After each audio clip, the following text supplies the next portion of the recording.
Hey, I'm your host, Bree Wild, and this is Marquee Memories. Here we sit down with your favorite artists to talk about their top concert memories as fans. Today's guests are a British rock band known for their brilliantly energetic live show and their fearlessness when it comes to experimenting with the sounds and styles of other genres. With just a few days left of their North American headlining tour, we're grateful for their time on this day off. Rob and Simon of Broco, welcome. Thank you. Hi. I'm glad you really have a day off, too. It's nice to have a day off. Yeah. Can you tell us about some highlights from this leg of the tour? A lot of winter storms in Texas. Yeah, it's been a wild tour. We've had a lot of snow and a lot of ice, which we weren't prepared for in Texas. I don't think Texas was prepared for in Texas. Right. A lot of worries where we weren't sure if we were going to play a show, and then we were able to play a show, which we were grateful for. Yeah. Like a relief. Yeah. And yeah, I mean, it's been one of those ones where it's just been like a lot of traveling. Like, so we haven't, this is, as we explained before we started shooting, this is our first proper day off where we're like in LA and the sun's out and it's feeling good. And it's a good Sunday too. Actually, the first moment actually was yesterday in Mesa, where again, the heat just hit us as we got off and we were like taking off our thermals and going for a coffee in the sun, and it just felt amazing. Nice. So yeah, we're easing in now. We're finally like, on the home straight, and really, really like enjoying it rather than the worry of like shows not happening. But now we've only got four? I think 4 or 5 shows left. Yeah. Were there any shows that didn't happen? Dallas, unfortunately, yeah. We moved it. We moved the date. And then we had to cancel that show because in the end it was just it was too dodgy. So you don't think of Texas as being like a crazy snowstorm state? No. You really don't. Yeah. I don't think we had any idea it was happening until we were there, and none of us had like appropriate clothes. We were just, it was cold. Did you have to do like a clothing run to be... Just a lot of like layers, just like multiple everything t-shirts. you own. Everything we brought with us. Yeah. Nice. So I was looking at your set list, and it's a balance of your albums of Amazing Things and Technology and a handful of songs that might be on your next album. Oh yeah, correct. What can you say about that? Yeah, it's like there's 4 now from the. I think we're four singles in, and we're playing all of those tunes in the set. And it's awesome because they're going down super well. It feels like they're the songs that we're most excited to play and people are most excited to hear. So that's always a nice nice they're hitting really well. I feel like a lot of people are concerned about introducing new songs because they're like, oh no. Yeah, that's always these a worry. Are the newest, but these ones are really perfect for the live definitely setting. For us, it's like it takes a while to get to grips with them as a live song. It can be like a tour or two before you're fully comfortable playing it and performing it. So for me, it's like, I don't know about the rest of the guys, but whenever I'm like, where do I catch a breath? Where do I breathe and still perform? So it's finally like really like clicking in for me now, which feels great. You're not like panicking performing the new song. Like,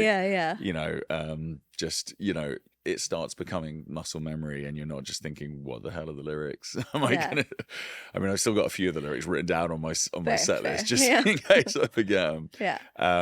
But yeah, I feel like now we started playing them on our last UK tour. Now, a week and a bit in, it's feeling really, really just like solid for us as a band, which is always nice. Nice.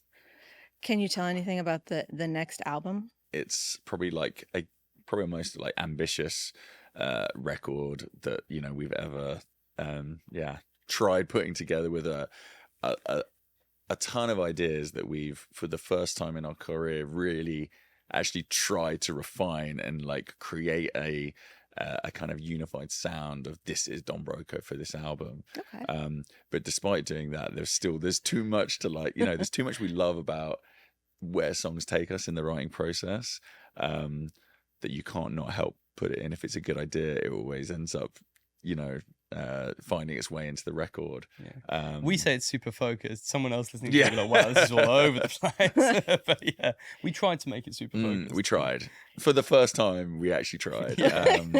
And yeah, I think, we're just, again, like from a live perspective, just really excited to play these new ones live because...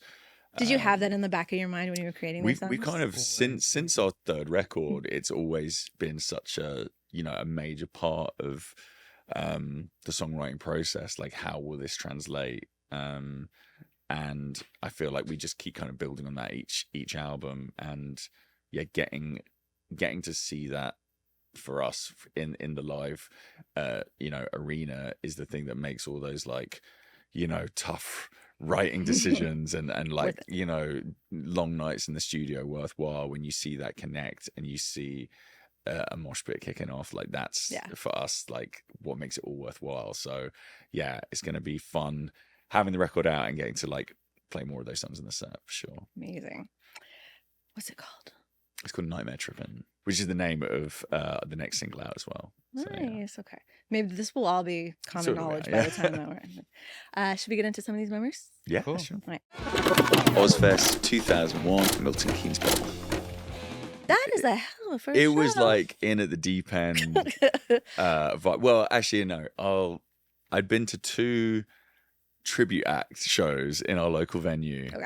I'd seen a Nirvana tribute act called Teen Spirit and a Metallica tribute act called Sabbath True. Sabbath True, the best name for Metallica tribute. Who were awesome. And it was kind of, it was, I guess, my first real like entry level shows and experience of like heavy music, I think.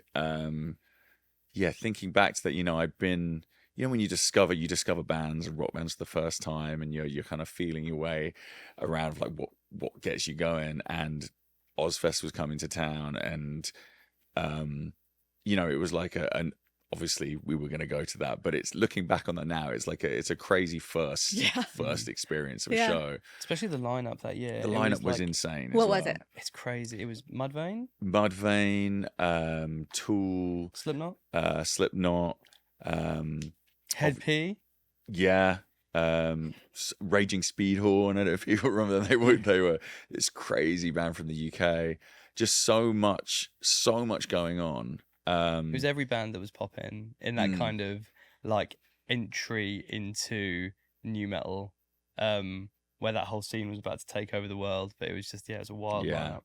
Was there one band you kind of went for, or you went for the overall experience? I think it was really for everything. It was, again, it was like the first that I probably only discovered like Black Sabbath, a couple of months before. So it was everything was so new and exciting.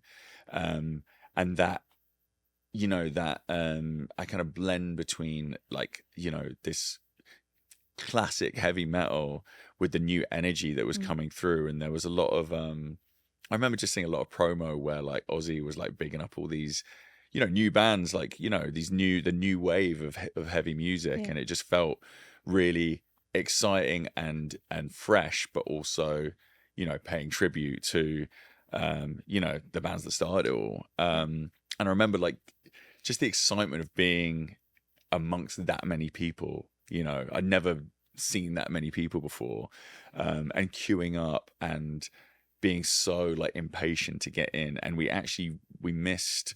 were really excited to see Mudvayne. We missed the start of them. And I remember they played Dig pretty early on, and like hearing them play it and you're in the queue, like just, wait, just wanting that queue to hurry up and get through, and being really like, excited but frustrated that I couldn't be in there. But I remember catching the end of them, and, just that was nuts.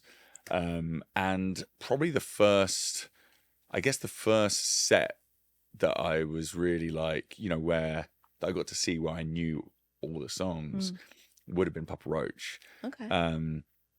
And, being just in love with that first record and seeing a band live that I knew all the songs, and I'd seen all their music videos, and experiencing that live show for the first time, where it's so different to, seeing a band, watching, MTV and the energy just being so, I guess like amplified, and I was kind of like, like midway into the pit as well, but it was so rammed. It was hard to get anywhere closer. And I just remember seeing Jacoby like for the first time. I'd never seen a front man just put so much energy into a performance. And, he is just like unbridled energy. He still is now, which is so you know, it's so just engaging to see just someone just giving like full throttle the whole show, just running around nonstop. Kinda like you. I mean, I'm sure that it's like, you know, without realizing it, there's no doubt like their performance is a massive influence on who we are and who I am, because again, I'm the same. Like if I'm feeling the music, I can't not just, you know, give my all. I find it like, again, it's probably my problem with like playing new songs for the first time is I want to be like running around and rocking out the whole time, and I'm like, how do I actually sing this? How do I breathe? How do I? But yeah, that was a real like, you know, core memory for me as a fan, getting to play with those guys, like, you know, later, you know, now. What was it? A few years ago now? It would have been 2 years? 2003. Yeah, it was a real kind of full circle moment.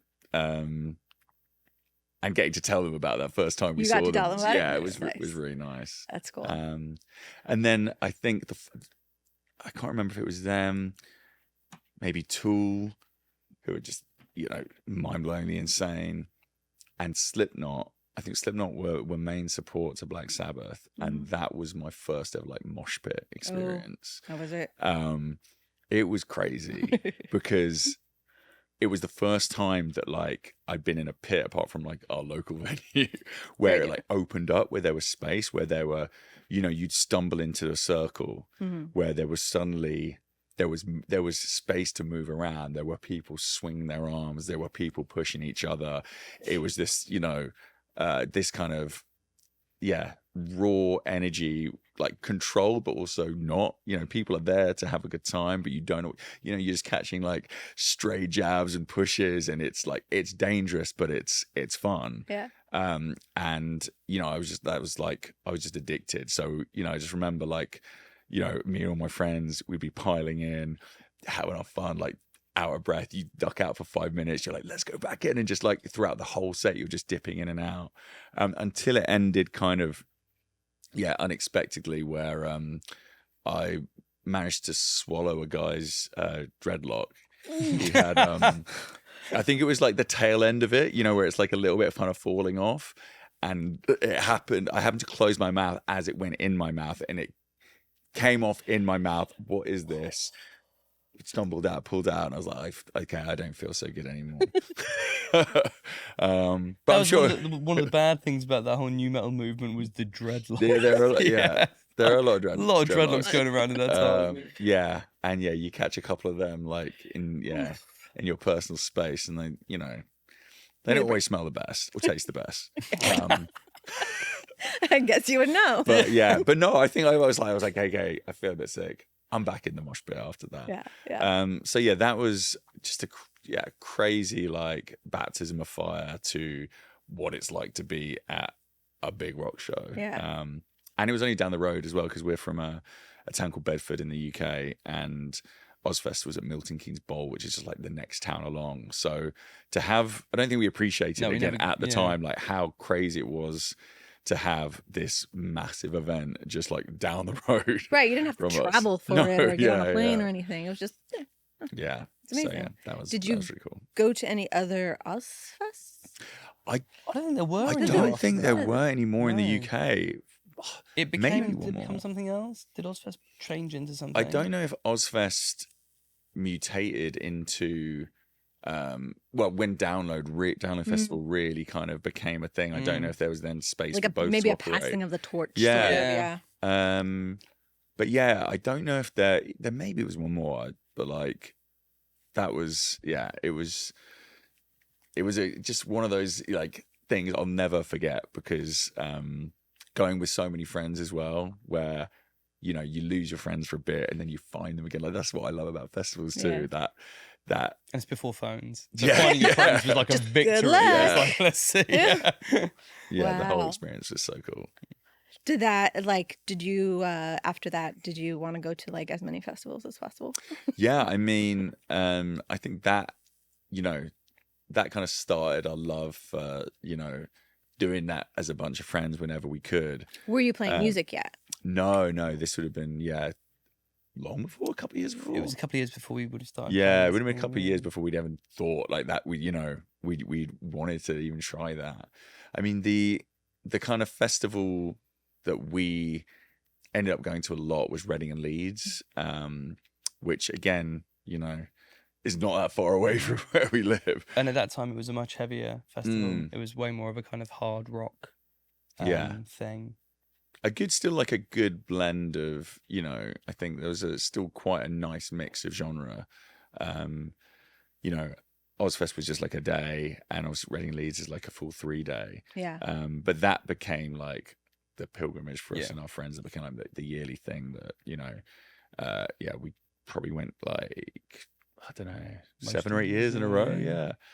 But yeah, I love festivals. I just love wandering around, like not knowing the bands as well. Did you discover any bands that day? I don't know if I actually did that day, because like I was so focused gassed. on, I had researched all the bands before and made sure I listened to as much music as I went. Studying up, nice. And because it was a 1 dayer as well, there were a lot, but it weren't so many. And by the time we ended up getting in, like we only probably saw the last like 5 or 6 bands. Yeah.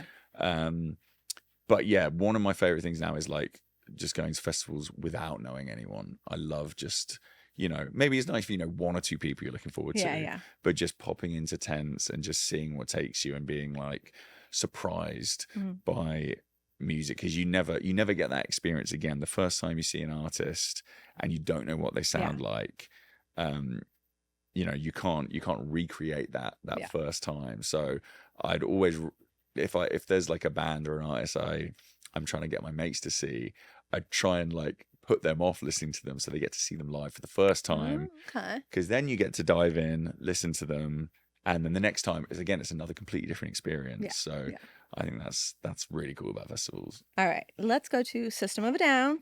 System of a Down, 2002, Brixton Academy in London. This concert was a great experience, but also a terrible experience. So, this great. was, I can't wait to hear it. So, System. I mean, they became my favorite band, and they probably still are. And I remember Toxicity had just come out. Me and my friend it's one of those records that I was just so blown away by. I remember first going down to our local CD shop. Me and my friend Joe had bought the CD, gone back to my room and just listened to it like 3 times in a row, just like in silence, just being like, wow. And they were playing Brixton Academy in London, which is I mean, where we live in Bedford, it's like an hour away on the train, hour and a half. And I think we were a little ambitious because we were playing this card game as kids that doesn't exist anymore. It's like do you know Magic the Gathering? Mm-hmm. Okay, it's kind of like one of the, I think, spin-off games of that. Once that started getting popular, this was another game. So it's quite a detailed, complicated game to play. And we'd met up the day before to play this game, and the games can last like hours. And if you ever play one of these games, like these strategy games, you just get lost in them, where like the time just goes. And we maybe started like 3:00 in the afternoon or something on like the I can't remember now if the show was like a Saturday or a Sunday, but we started sort of late afternoon.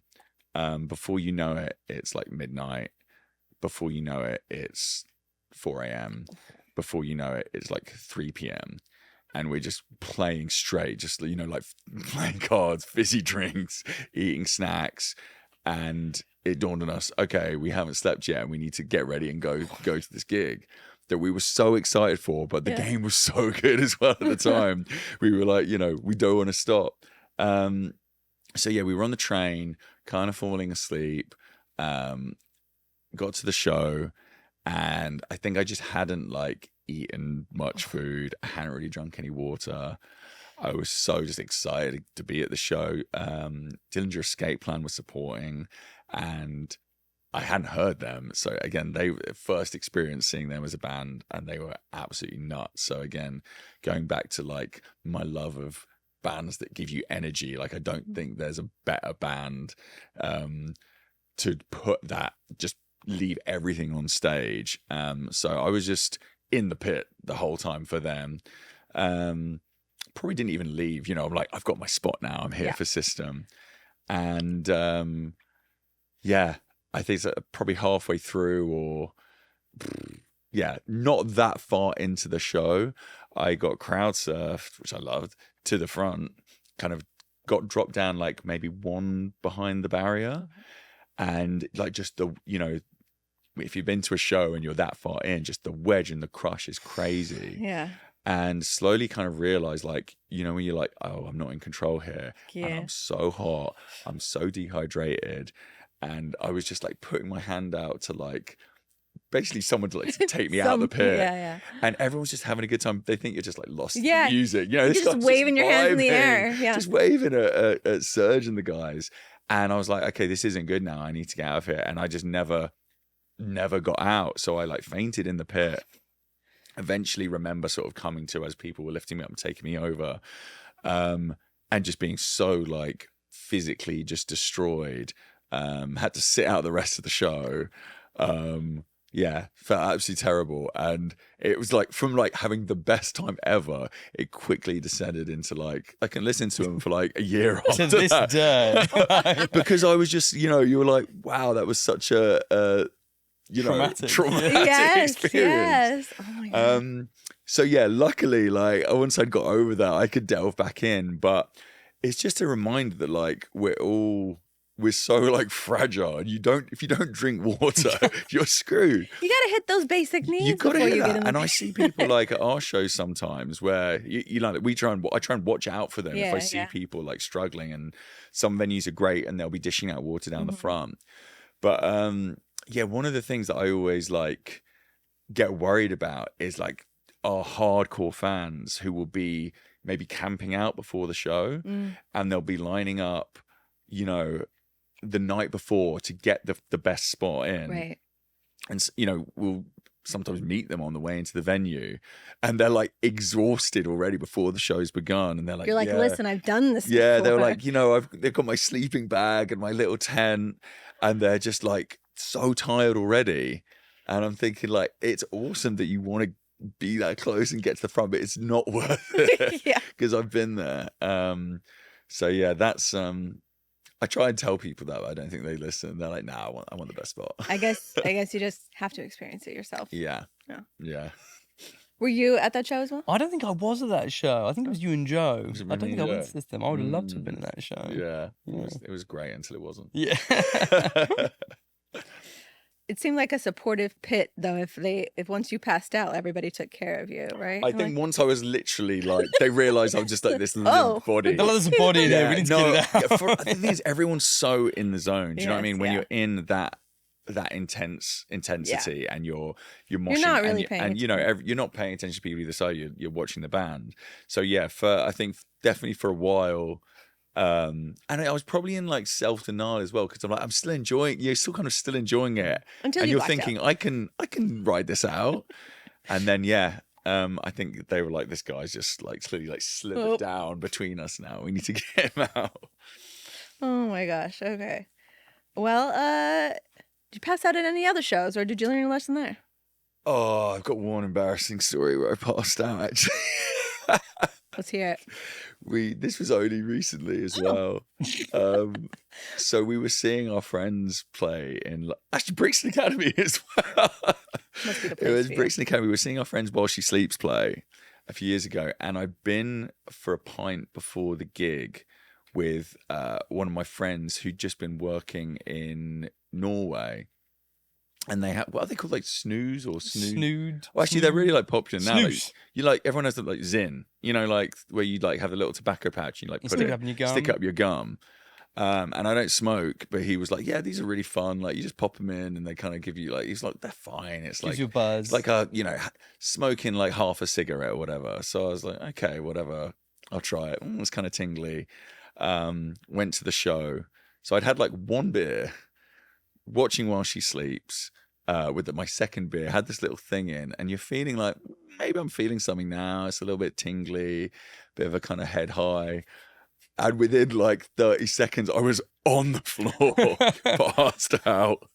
And, you know, being from the UK and there, you know, we've got a fair amount of kind of crossover with our fans.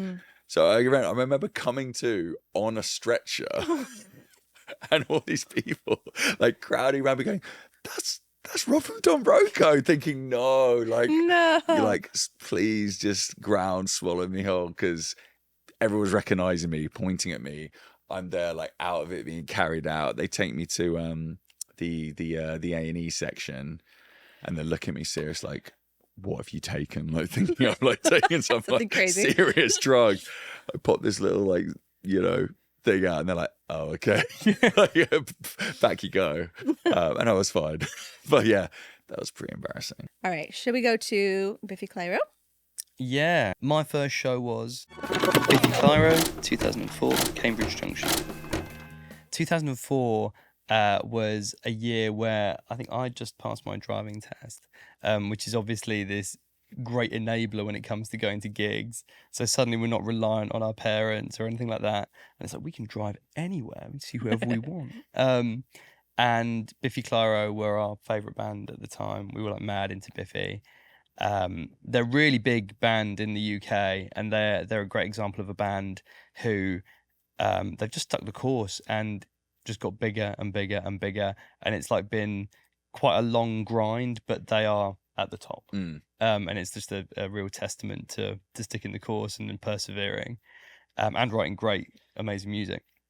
But in those like early days of the band, they were like a really quite a off the wall, experimental, heavy outfit. And me and Rob were obsessed with Biffy. And it was like, okay, we're going to drive. We're going to go to Cambridge. They're playing, an hour down the road.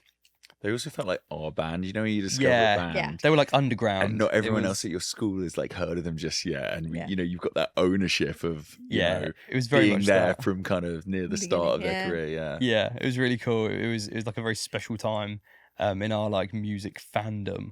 And we'd driven to Cambridge, and they're playing this small little venue, and it's kind of out of town. There's nothing around it apart from, we call it like an industrial estate. I guess you guys would call it like a strip mall. There's a few businesses around this music venue, and there's nowhere to go if you're the band. If you're the band playing at this venue, you're obviously going to be eating in one of these little businesses because there's literally nowhere else to go. So me and Rob had walked into the Pizza Hut, and Biffy Clyro are at this table, and we're just like, oh my God, it's them. I don't think we'd ever been in the vicinity. We'd never been in the vicinity, and at this point where there's no internet, there's internet, but there's no social media. Right. Your only impression of this band is, I've seen them on MTV, and it's just the music video, and they are untouchable. They're not even human. You've never seen them acting as regular people. Exactly. You've never seen them acting as regular people. The curtain hasn't been pulled back in any way, shape or form on these three dudes. And they're in there just chonging on Pizza Hut. And so we're like, oh my goodness, what do we do? Do we go and say hi? Do we not go and say, and we didn't go and say hi. We just sat down at this table, a few tables across from them, like kind of sheepishly eating our pizza. We're just constantly staring. Constantly being thinking we're being like, what do we do? And in Pizza Hut, in 2004, the thing that they used to do when they brought you the bill was they would bring Pizza Hut branded mint Imperials. It's like a hard mint, like a classic old school. You guys are missing out. Yeah. It's just a mint, but it's in a wrapper. It's in like an individual wrapper that says Pizza Hut on it. So they're the Pizza Hut mint Imperials. Okay. And Biffy had paid their bill, but they foolishly hadn't taken their Pizza Hut mint Imperials from the table. So when they left, me and Rob went up to the table, and we're like, oh, they haven't taken their mint Imperials. Taking these would have been Biffy's mint Imperials.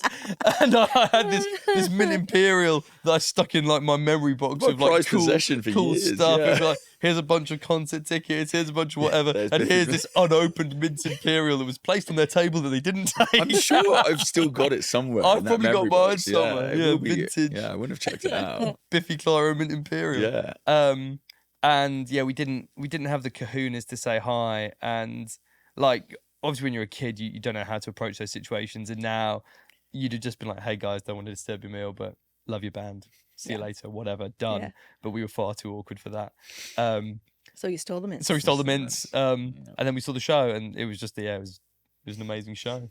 I kept the mint imperials safely in my pocket. I'm glad.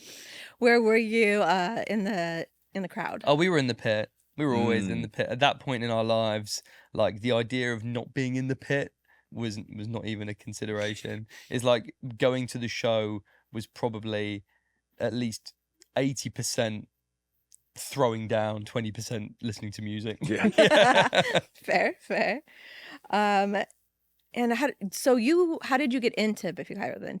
This was your discovery kind They of, were, right? yeah. So Yeah, I think I heard them on I'm pretty sure I discovered them on a sampler CD. I think Yeah. it was like Kerrang magazine.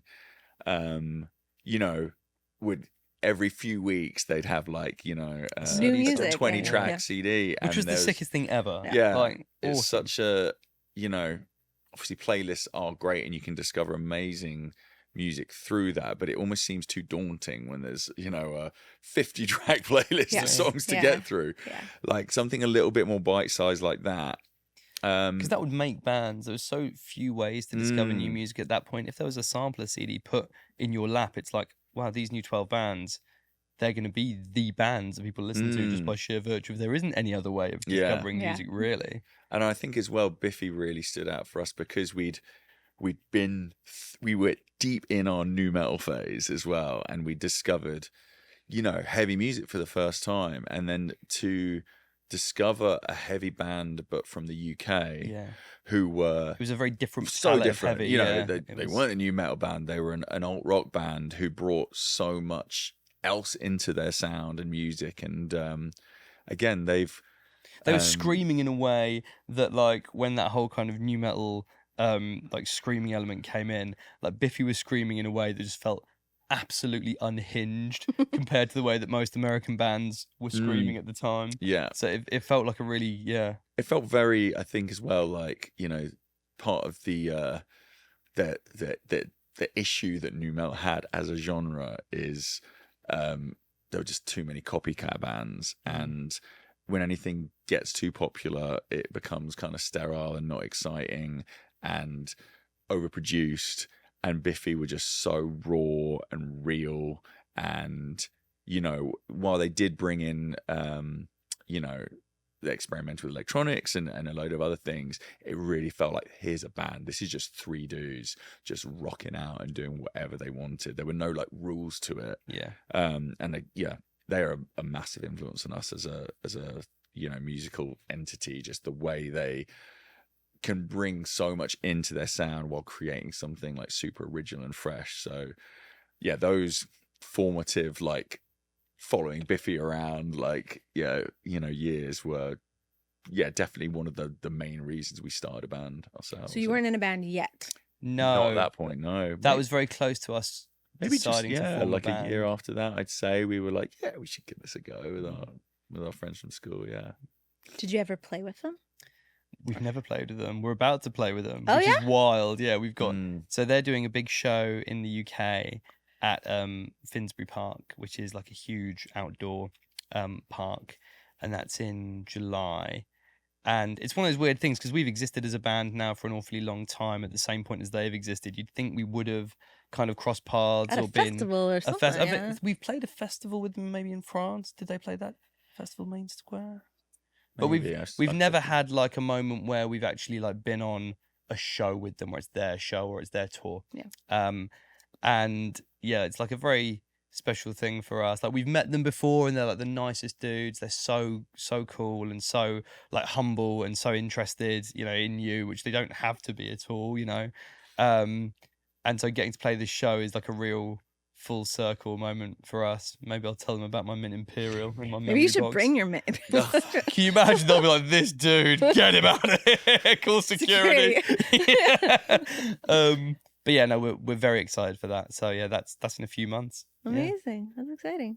Shall we go to Alkaline Trio? Yeah, the second show was Alkaline Trio, 2005, UEA, Norwich. And so yeah, I went to university in Norwich, and the UEA is it's a weird place because that if you can picture the UK as an island, it has this kind of hump, the kind of the arse of the UK, And Norwich is really the only thing up in this one little kind of landmass. So it gets all the shows. There's nowhere else to play in this kind of quite big radius. And It's even a though great venue as it's well. a great It's venue, like- it's not too big. It's like 1,500 cap, but the bands that it attracts tend to be beyond that kind of size. But there's nowhere else. That's the biggest venue in the east of England. So being at uni there, and it's a campus uni as well, I'd be living on campus and I could roll out of bed and go and see these shows. And the caliber of these shows was just awesome. You know, I'd see Biffy, I'd see Deftones, I'd see Yellow Card, I'd see Alkaline Trio. All these like awesome bands would just materialize on my doorstep at this venue. And it's a venue which, when now we get to play, and it holds like a very special place in my heart. Because whenever I'm back there on that stage, it's like, oh my God, I saw so many amazing shows in this room. But the Alkaline Trio show, it really stuck out to me because I just started uni, and we were a band. We'd been a band at school, and we'd all gone to different universities, and we're like, how are we going to make this work? We're at different unis. We want to be a band. We've got some songs that we've recorded, but it all felt quite disparate.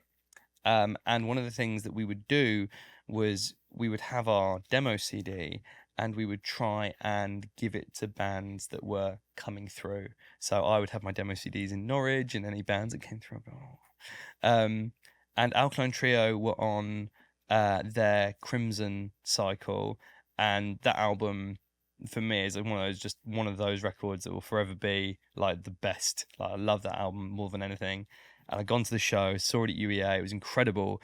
And I'd never waited outside a show before. Like, I'd never done that whole thing afterwards, or like waiting for the artist to go to their bus or whatever. Then we usually just chuck them on stage. We'd be there just frisbeeing, like, yeah, sure, they're going to pick that up and like, yeah, give it a listen.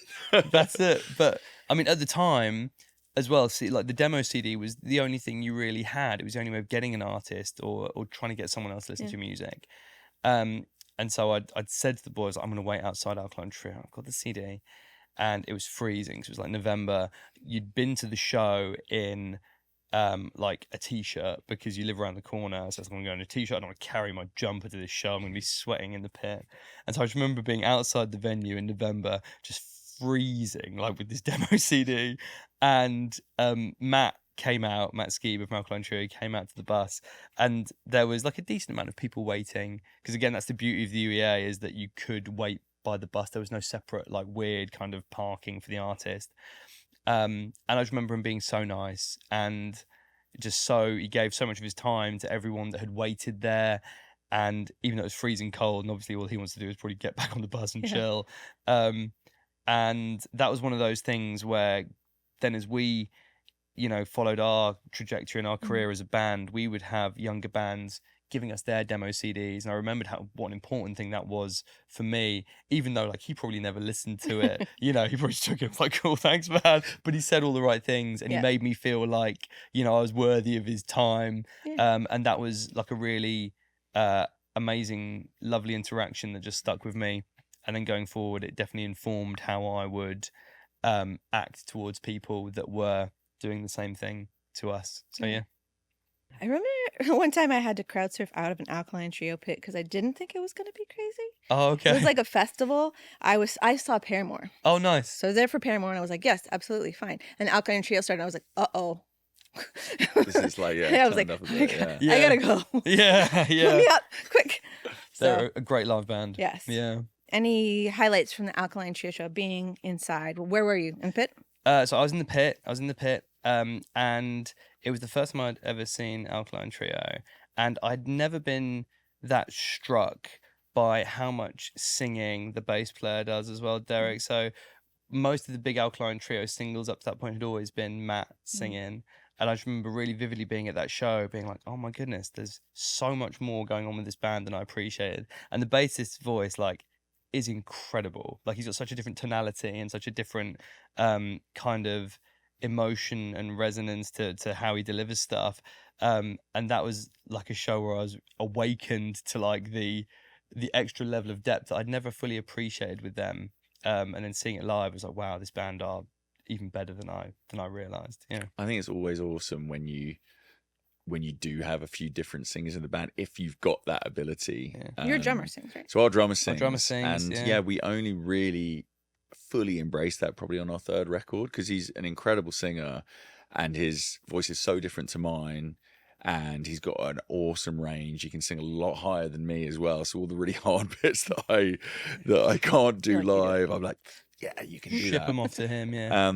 But you know, a lot of our favorite bands are, without realizing it, are those bands with a few singers. You know, Alkaline, obviously, as you mentioned, like Blink are the prime example of Biffy, they all sing. And Biffy, yeah. And you when you've got those different contrasts and different parts, and the ability to even sing the same part on a different voice, is just a really exciting way of, you know, growing the song and bringing different a slightly different emotion to it. So yeah, that's a massive thing with our band that we really are so aware of now when writing music that we didn't used to be. That's a benefit of seeing a live show too, right? Like if you're listening to a CD, you don't necessarily think about you it. don't have that visual Yeah. cue of like, oh wow, yeah, definitely. I know you guys are pretty busy finishing up the tour, but do you have any shows coming up that you're going to as fans? I want to go to see Deftones at the O2 when we get back. It's like a week after we get back. Oh, okay. So obviously Deftones are hitting this new career high, which is insane. Again, that's like one of the sickest things to see as a band, that you can be like 30 years into your career and hitting the biggest you've ever been. But they are playing in London at the O2 Arena, which is like as big as it really gets indoors in the UK. And I have never seen them on that scale. Like I've seen them in a million like club shows, like, you know, those kind of small theatres. But I would love to see that band with massive production and 20,000 people going nuts for it. That would be a show that I want to go to. Well, because we missed their...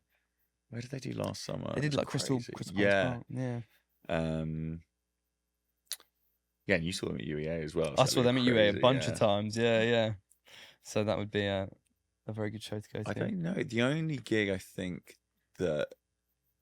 I've got in my diary is it's like a couple of weeks when you get back. Doja Cat is playing the O2 in London, and like literally the last 5 years, Doja Cat has been my like most played artist on Spotify, which always surprised me because I know I do play a lot of Doja Cat, but like she's literally topped it every time. Nice. And yeah, I just think she's amazing. Like, you know, she's just writes incredibly like just great pop songs, and is also an insane rapper and just has such incredible like vision and like artistry in every album. You know, she tries something different on each record. And I saw her at Wireless in the UK a few years ago, and it was like one of those really unfortunate days for her because England had just gotten through to the final of the World Cup of the Euros now. So they and obviously like we never do, and the whole of the country were just excited for this game, and it was like bang in the middle of her set time, so they had to move her like early, so she was playing in the daytime even though she was headlining the festival, so couldn't quite. You know, it's not the same when you've got that full production and you've got all the lights. You know, it's a bit better at night. So I felt really bad for her. She was really cool about it all, and she realized like people want to watch the game, so they moved everything early. But yeah, I'm excited to see like the full show in a venue where you've got, you know, everything blasting and the full performance, because it's like I've seen videos, and it's not, you know, it's not just a show, it's like an experience that she puts on. Sure. So I'm really excited about that. Yeah, you guys have a little bit of pop influence in yours. So if you watched your music videos with the sound off, you're just like, oh, these guys, they're screamers. But there's a lot more to it than that. Like, we do love pop. I mean, that's kind of everything, really. We love everything. Yeah. But yeah, I mean, our kind of songwriting sensibility definitely lands in those kind of more pop structures. It's like we want that kind of build, we want the hook, we want all that kind of stuff. Like, and we're into Like, I mean, Prince is my favourite artist of all time. I think, like, as pop goes... Oh, you like that room, though? Oh, I've taken so many pictures in that room already. Yeah, I was sitting there, selfieing with all the cushions, like, sitting, yeah. And, yeah, it just... There's something about when pop is done right... So he's got Prince, like, bed sheets. I've got... He's got, like, a duvet I've got a pillow Prince combo. bedspread, yeah. I've got a pillow where on one side of it, Prince is asleep. And then when you flip the pillow, he's like awake, giving you come to bed eyes. Yeah. Oh my God. But yeah, when pop is done to like a high level, it's hard to beat. And we love bringing that into our music. I mean, we love heavy music. We love pop music. If we can combine it in any fashion that has an ounce of credibility, we're stoked. So yeah. Another thing, do you guys warm up before your shows? Because I've seen some pictures and you go like 110%.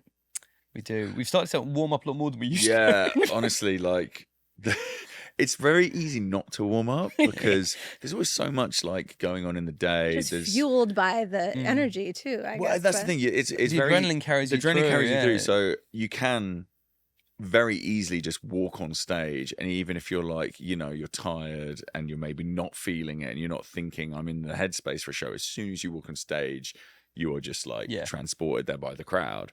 But I really like it's not like, I don't think it, for me, it's really important to just like warm yourself up in that zone, because it's so easy just to be on your phone. Do you know what I mean? There's so many messages to reply to and things to sort out, and food to eat. Yeah, a lot of food to eat.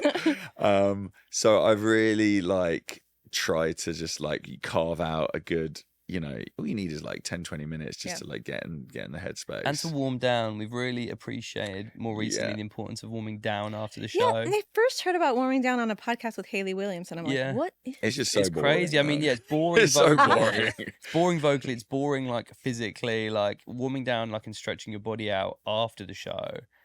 Is so key, because especially when you're sleeping on a bus where the beds are like pretty shot and not comfortable. If you play a show and you jump into that bunk and then you get, you know, a good 8 hours of sleep and you wake up, the next day you are like, I can't walk properly, let alone play a show. So yeah, there's a lot of post-show stretching and a lot of post-show noises for the boys who sing. Yeah, just kind of weird noises. That's kind of the main warming down thing I do now. Like lip trills and just a lot of raspberries and that you can do and still like be in a convo, you know, because you finish the show. You finish the show and like you want to talk about the show. You'll have friends come and you can just be there sort of nodding along going and it's a lot easier than just like actually singing. Yes. And I think it's definitely like, I haven't lost my voice as much during shows since I did that. So it's definitely worth it. It's working even though it's boring. It's just sometimes a bit, and you know, it's just the boring part of the job. Well, thank you so much for sharing your memories today. Are you playing your LA song tomorrow? We are playing Come Out to LA tomorrow. Yeah, we couldn't not. No, it's like the big one here. Yeah. Cool. Well, have a good show. Thank you. Cheers.